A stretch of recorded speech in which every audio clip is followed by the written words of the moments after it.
Very much appreciate you joining us. I very much appreciate commentator Sam Armstrong joining us, as he regularly does on a Monday. Good morning to you. Good morning. Thank you so much for joining us. Let's talk about Trump. He could be here.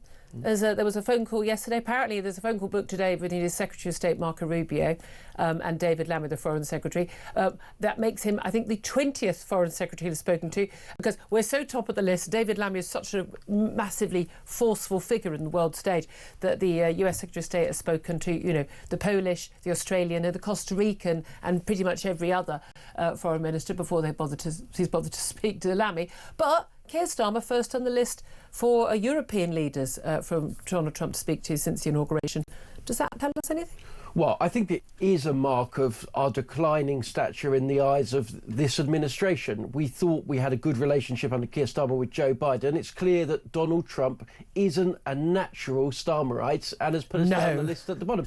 And all of this points to a real problem we've got as a country, which is we need close relationships with America, especially under this administration, that if you're not getting on, they can take tough action. And that means you need to invest in the relationship. It is not a good sign. It is not a good sign that Donald Trump felt he could take a week before he called up the British Prime Minister. Once upon a time, special relationship, closest allies on earth. Phone call. First phone call. Maybe Canada and Mexico, because they're the two nations that bordering America. But yeah, that's what you would expect, wouldn't you? I thought it was interesting at the weekend that Donald Trump was saying some very kind public words about Keir Starmer, saying he'd done a very good job. I mean, have you spoken to anyone from Britain? I mean, even a huge number of Labour voters don't think he's done a very good job, probably for different reasons than the reasons you and I think he hasn't done a very good job. But he's making nicey-nicey. We've certainly seen Starmer and Lamy and others trying to make nicey-nicey with Donald Trump. And I'm sorry, that's the deal. They're the most powerful economy military in the world.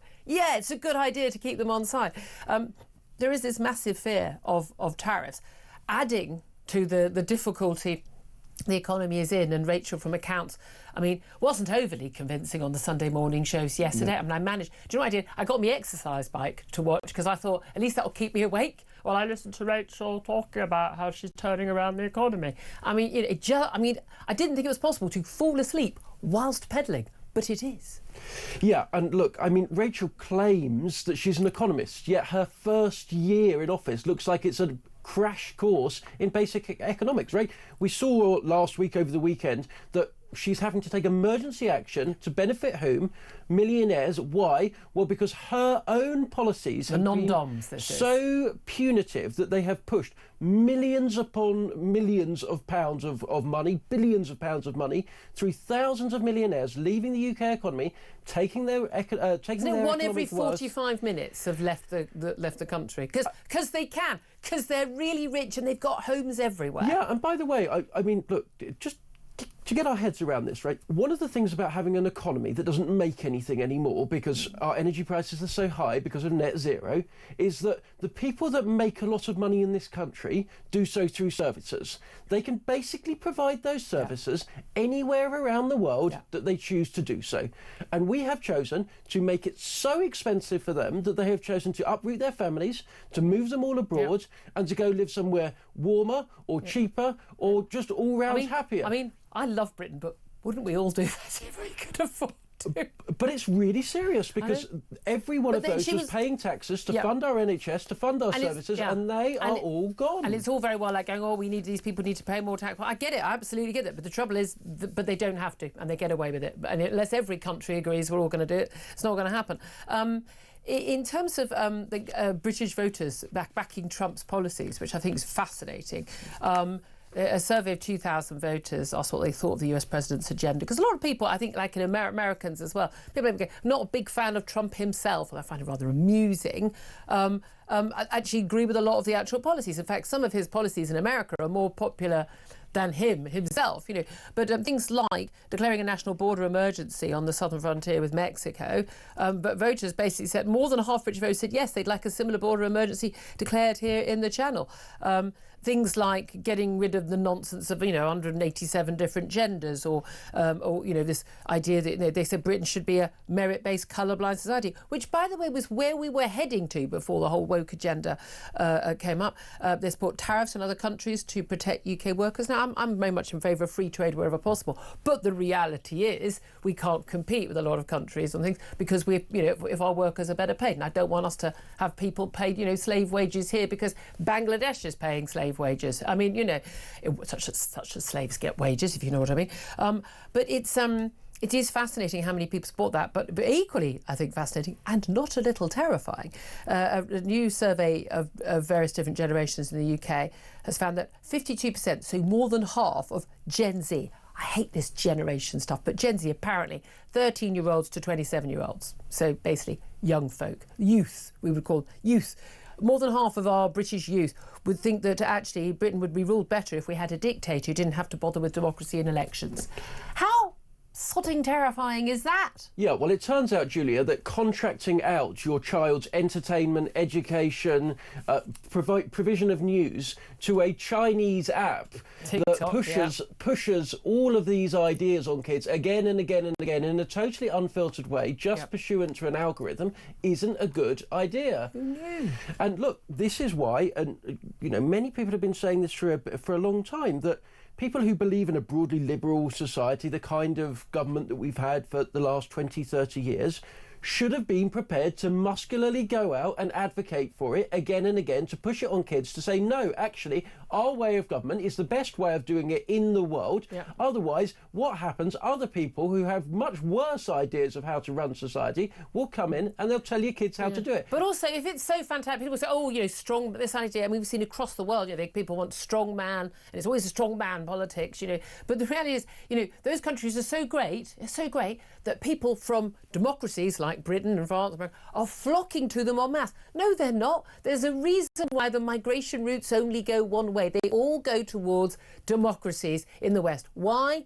Because that is where you get. But for all its faults, for all the problems, it's better than the alternative. Wasn't it Winston Churchill said it's the worst form of government apart from all the other kinds? But Julia, these kids have been told again and again and again that their country is the worst country, that their values are the worst values, that we are repressive, that we are exploitative, and that these countries elsewhere around the world are the virtuous ones. So why is this a surprise? And also morality and belief systems are all relative to each other. Again, this stuff, people think it's esoteric. It's not. This is actually down to whether people bother to vote or care about the democracy and protect things like freedom of speech. I'm still amazed by how many people, my generation who grew up with, that acceptance of freedom of speech, that aren't prepared to defend it now. In fact, go out of their way to try and damage it. Such a cornerstone of democracy. I'm still amazed that people don't vote. It blows my mind. It blows my mind that people don't bother casting votes. I don't care how rubbish the options are. Vote for the one man and his dog party, but you have to vote.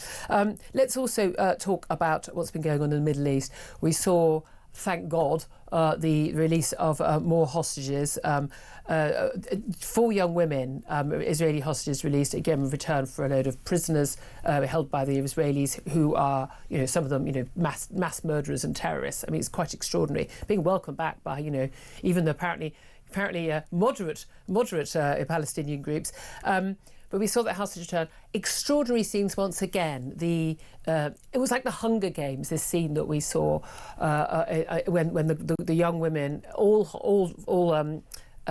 soldiers, but very, very young. Some of them they'd just finished their training days before October the 7th, 2023, and it was absolutely extraordinary to see them paraded in military uniform. Well, not their military uniforms, when they were taken captive, and we know what they were wearing. They were taken captive because Hamas put videos out of it. They were in their, in their pants and in their pajamas. A bunch of girls huddled together, covered in blood, crying. They were referred to as sabaya, which means sex slave. By the men who took them captive. We now know they were held in tunnels at times, they were starved at times. I was absolutely stunned by the number of people who were commenting online going, well, look at them as they walked onto the platform and they raised their fists and they smiled. Well, look, they look perfectly healthy and happy and apparently well. Yeah. Turns out the women had decided they weren't going to show fear in front of that crowd of baying Palestinian men and men with guns and in balaclavas covering their face. They wanted to show that they were not intimidated by it. I mean, what an amazing, amazing vision that was. And thankfully now back in the arms of their families. But we await the next set. And one of the women soldiers wasn't released. We hope that she's going to come out this, I think, Thursday or Friday. And now northern Gaza has been opened up. Palestinians returning to, well, not their homes, what used to be their homes. What do you make of what's been going on? Well, it was the most appalling, disgusting display I've ever seen. And anyone that is prepared to defend the kidnapping of 18, 19-year-old girls in their pyjamas from their bedroom when screaming, crying, covered in blood is a pig and doesn't deserve any place in public life. And yet we know that there BBC's had them all over the screen. Thousands of people, millions of people, in fact, in this country that are prepared to defend and justify it. Look, I think what we saw on a more analytical level was Hamas beginning to flex its own muscles to show that even now it is claiming to be in control. Yeah. The cosplaying uniforms. Those uniforms are very pristine. They've not been used for the last 15 months, have they? They were green boiler suits, right? I mean, frankly, these were pretend uniforms, and some people were stupid enough to fall for it. Well, more for them. But also refusing to release one of the hostages that they had promised to do so in order to prove that, no, they are dictating the terms of this. It's classic terrorist behaviour.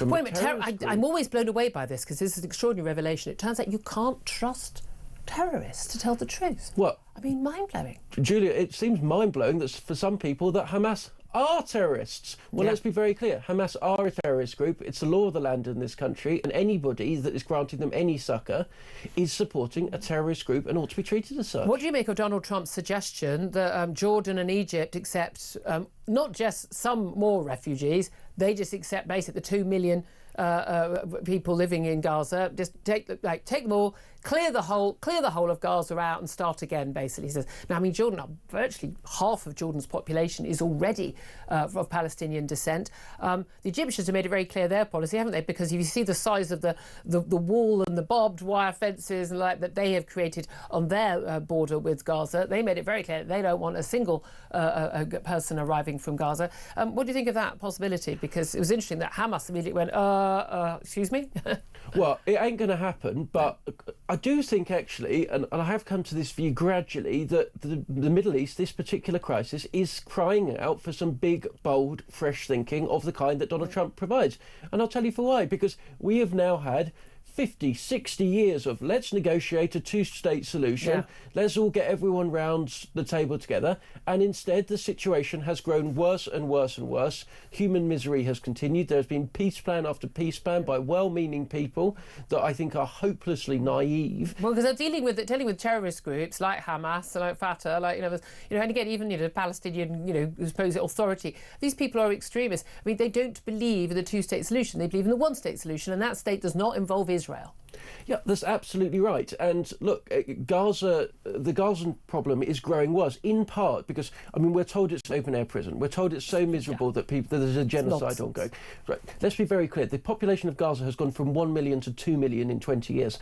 That's quite hard going. The countries of Western Europe have got such a baby gap problem, such a small birth rate. I imagine contraception is not freely available to women in Gaza, but that may be part of the issue. But the key thing is, I mean, across the Middle East, again and again, and actually across Europe, in the wake of Second World War, and indeed in the wake of the war in Yugoslavia, it's actually been the norm in the last 100 years. Mass movements of people and displacement of people, and people say, "Oh, this is ethnic cleansing." Well, Jews were ethnically cleansed from the rest of the Arab world. No one seemed to have a problem with that. I think you're right. I think we're looking at big, bold ideas, or it's just October the 7th being a risk every single day for the rest of the existence of Israel.